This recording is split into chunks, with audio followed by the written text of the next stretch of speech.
Ayun, mapagpalang araw mga ma'am sir. Ito, binalikan natin tong house inlet dito sa bayan ng Umingan, Pangasinan. Ito provincial road, papuntang bayan to ng Umingan. Siguro mga 5 to 10 minutes ang drive papunta dito. Ito naman po yung papuntang Talugtog, Gimba.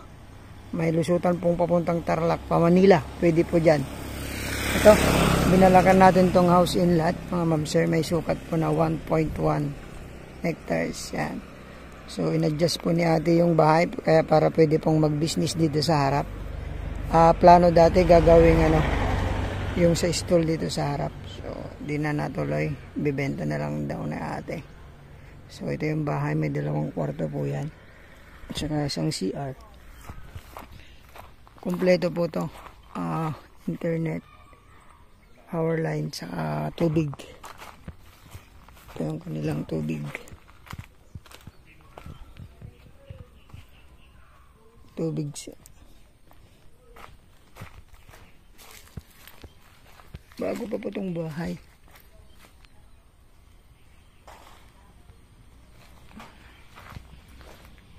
Ito yung daan papunta sa fish pan. 2 malalaking fish pan. Kaya po yun ng tag 10,000 fingerlings. Ito yung likod. May video ako sa loob, isisingit ko na lang. So, may pupo din doon. Papalibaran ko na lang ng drone. Dati blinag natin to. Pumunta tayo doon sa likod. Pero ngayon medyo basa kasi tag-ulan. May tanim ngayon na palay. So, kagandahan nito mga ma'am sir, may fish pan na, may rice land, may bahay na rin. Tapos pwede pang magnegosyo sa harap. Kung gusto nyo rin pong kalamansi farm o kaya yung ginawa doon, nagtanim sila ng buko o fruit bearing trees, pwede dito kasi wala pong baha sa lugar na to mga ma'am sir. So mountain view siya. 2 to 3 hours from Manila ang drive natin mga ma'am sir. Pwede tayong mag-exit ng Ramos Pora, pwede din po, pwedeng Ramos Paniki, pwede din sa Rosales ang exit nito para ma-view tong property.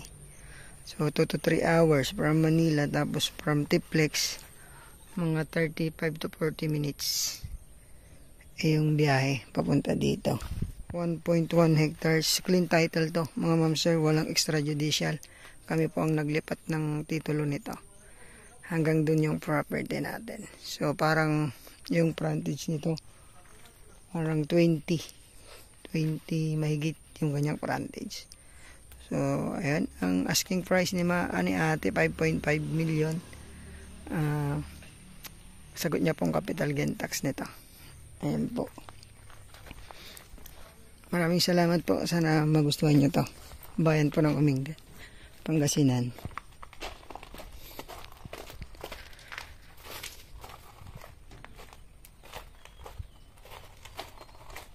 Ayan, may tiles. Naka-tiles. Ang gandahan nito mga ma'am sir, pwede siyang mag-alaga ng backyard. Tigiri sa loob, sa likod. Kasi yun, na-approvean na siya sa barangay na pwedeng mag-alaga ng baboy, pero hindi lang siya nagtuloy kasi yung bibenta na. Ayan, naka-ano na rin. Maganda yung kanyang bubida. Kulang na lang ng pintura. Ito tiles. Pinasok ko na yung sapatos ko, bro. Kusina.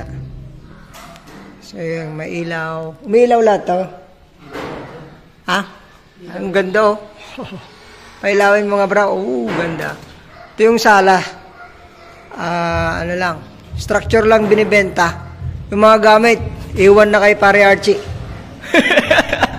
Ayan, ganda po. Tapos ito, kwarto nila ate. Nabubuksan ba yan, bro? Kailangan pa ng pintura tong mga to, pero natapalitada na. Ayan, yung kwarto luwang din pala. Ito. Tapos kama, uwi daw ni ate yan eh. Ayan. Kulang na lang po ng pintura. Naka-aircon na rin, so yan, iwan sigurado yan. Ito yung CR nila ate. Kurang lang ng pintura talaga ng bubida nito. Ayan no. So, yun.